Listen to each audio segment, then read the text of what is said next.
Okay, so to get your ex afraid to lose you, there's a couple things you need to know. First and foremost, if this is the first video of mine that you're watching, you may be expecting this video to have tips and advice on how to, use reverse psychology or how to play mind games in order to create some sort of perception that, you're dating like a million people or something like that. That's not what this video is going to be about. And we're going to talk about why, and then we're going to talk about later on what you actually need to do to make your ex afraid to lose you in an authentic and genuine sort of way. So the first reason why you don't want to use mind games and reverse psychology is because it puts you in this energetic state of inauthenticity. That's to say, there's nothing wrong with, playing hard to get if you genuinely are hard to get. I mean, in that case, you wouldn't be playing anything, you just would be hard to get. Or there's nothing wrong with, acting like an alpha male if you genuinely are an alpha male. But if it's just an act that you're putting on, if it's just a performance that you're putting on in order to try to elicit some sort of response, some sort of result, then it's going to put you in an energetic state of inauthenticity. And this is something that we don't want to do. Why is that? Because this is going to cause us to start to bring a different level of energy to our interactions. We're going to start to be less authentic. We're going to have a much more difficult time creating genuine connections and emotional bonding. We're going to have a more difficult time actually creating the sorts of interactions that are going to really inspire someone to want to be with you. Okay, instead we're just going to be caught up in a performance.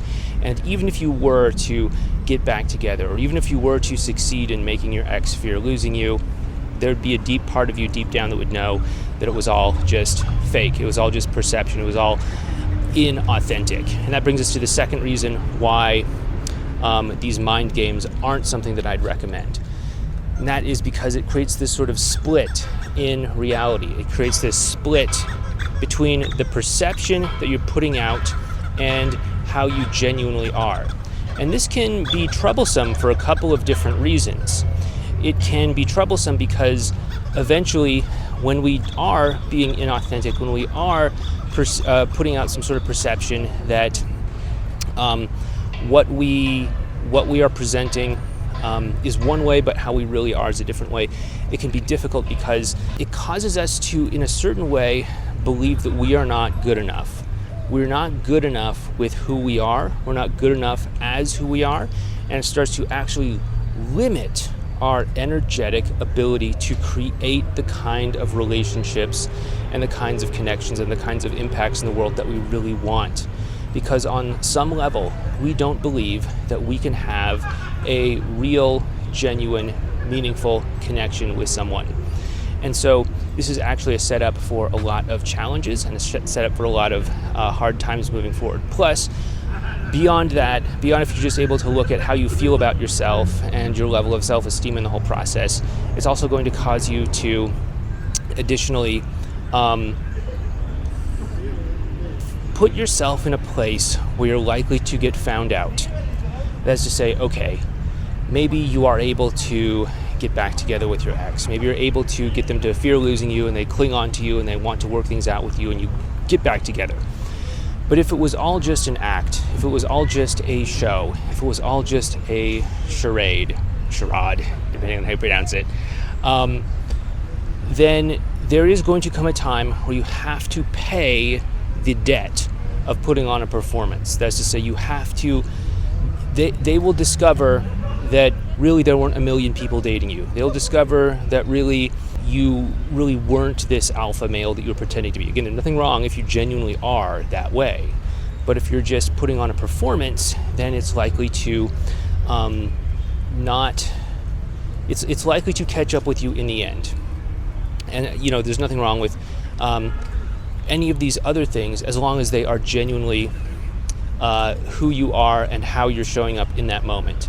if it's not genuine, it will catch up to you, and they will be this big disappointing moment where the two of you, where your partner, your ex, realizes that, hey, I thought I was signing up for this, but instead what I got was that.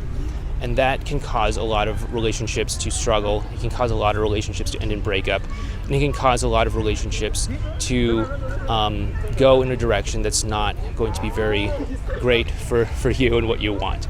So what we really want to do here is we want to create an outcome that's actually going to bring the two of you into a place where you can genuinely create this experience of them being afraid to lose you. Now, how do you do this?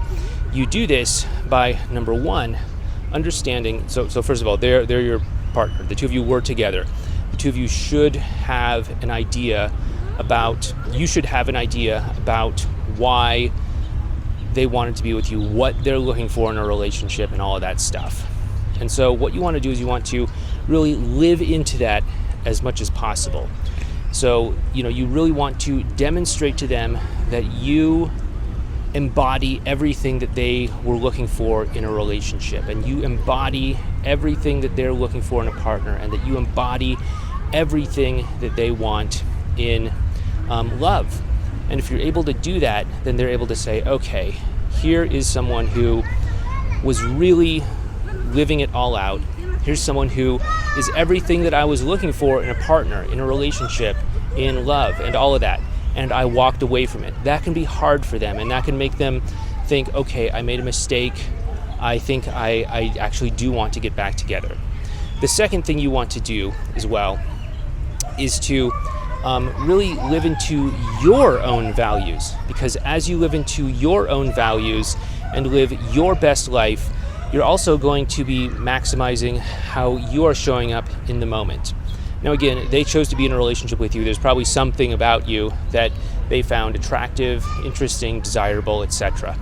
And if you can align yourself with the highest version of yourself, pull yourself out of whatever challenges you're going through, depression, struggle, letdown, stuff like that, and create a version of yourself where you can move forward and authentically embody what it is you want for yourself, that is going to be incredibly attractive to them. That's probably going to play up the most attractive qualities about yourself and give them someone to look forward to being in a relationship with.